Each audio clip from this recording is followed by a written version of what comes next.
गर्मी के समय में कैलाश मानसरोवर जाना था। पूज्य ब्रह्मर्षि देवराहा बाबा के शिष्य हैं श्री हंस देवराहा बाबा।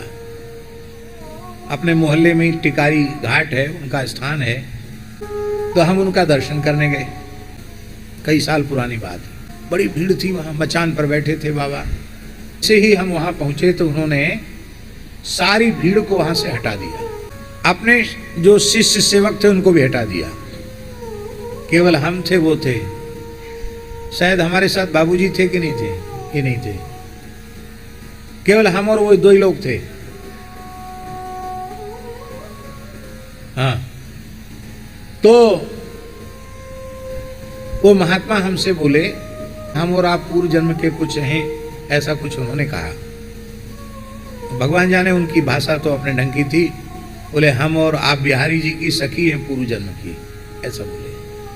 फिर एक बात बोले कि आपके एक ऐसा विलक्षण योग है जो दुर्लभ है। आप अपने मन में जिस बात का संकल्प कर लेंगे भीतर से, उसको दुनिया की कोई ताकत रोक नहीं सकती, वो पूरा होगा। आप संकल्प कर लो।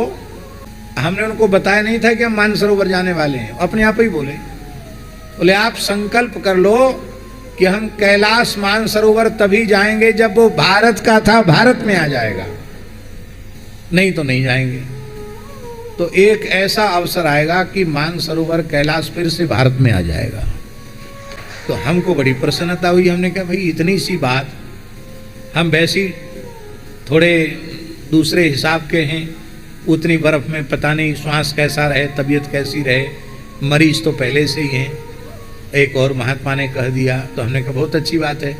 यदि हमारे संकल्प करने से ऐसा हो जाए तो ठीक है, हम वचन देते हैं यदि हमारे जीवन काल में स्वस्थ रहते हुए कैलाश मानसरोवर फिर से भारत में आ गया तो हम दर्शन करने जाएंगे, अन्यथा हम यहीं से उस तीर्थ को प्रणाम करते हैं। उसके बाद हमने फिर जाने का निश्चय ही त्याग दिया।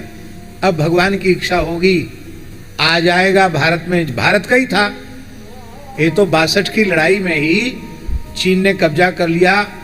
65,000 वर्ग किलोमीटर भूमि चीन के कब्जे में चली गई। उसमें हमारा कैलाश चला गया, मानसरोवर चला गया, तिब्बत चला गया।